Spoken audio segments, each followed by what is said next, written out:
Previously, the group settled in to wait for Zarakir to receive an update from Kreska. Their first day of downtime, Zarakir and Isaac worked on training.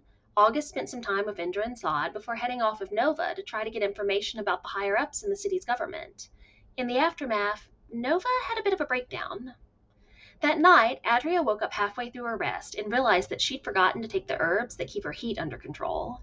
She sent a frantic message to Rialta, who opened a portal in a tree for her to come back to her grove.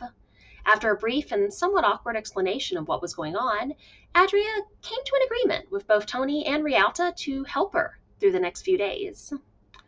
The next morning, the group woke up to a very vague note from Adria saying she was with Rialta and not to worry. The others had Kes message Rialta just to check and be sure that everything was okay. Kes did so, and since they very much have proficiency in fucking, they were able to put things together and realize just what was going on. They quickly told the others there was nothing to worry about and didn't bring up their suspicions. Nova pulled Kes and Ren aside to ask what's the stupidest thing you can think of doing. Ren immediately suggested jumping off the islands, which Nova liked the sound of. Kes, somehow being the voice of reason, suggested they start with skyboarding and maybe work their way up. The three of them headed off, and after talking to some old men that they'd met previously who were friends with August, they found themselves at a skyboard shop. The turtle-like being who ran it was glad to ignore all of the laws and pesky things like paperwork, as long as they signed waivers and gave him plenty of gold. After a crash course, pun intended, and somewhat literal to be honest, the three of them headed out on the skyboards. Ren suggested they go flying up into the mountains, and that's what they did. Eventually, they reached the very top, where Nova and Ren had a heart-to-heart, while Kes stayed quiet in the background and let them talk. It was very clear that Nova at least had some suicidal adulations. Kes used their prayer beads to cure Nova's exhaustion, which he'd gotten during the trip up the mountains. Nova still wanted to jump off the island, so it was decided that he'd fall backwards and Ren would catch him when he was ready. Kes stayed behind to hold their skyboard, since Ren had the ability to fly without it due to his magical boots.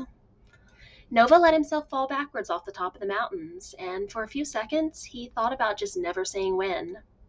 Then he realized that he didn't actually want to die, and he called out for Ren to catch him. It was close, but Ren was able to grab Nova before he hit the ocean far below. The two of them flew back upwards, eventually meeting up with Kes again.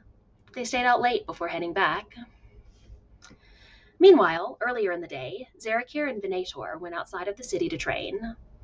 Isaac spent time with Sod as he recognized himself in the boy due to his own difficulties as a child.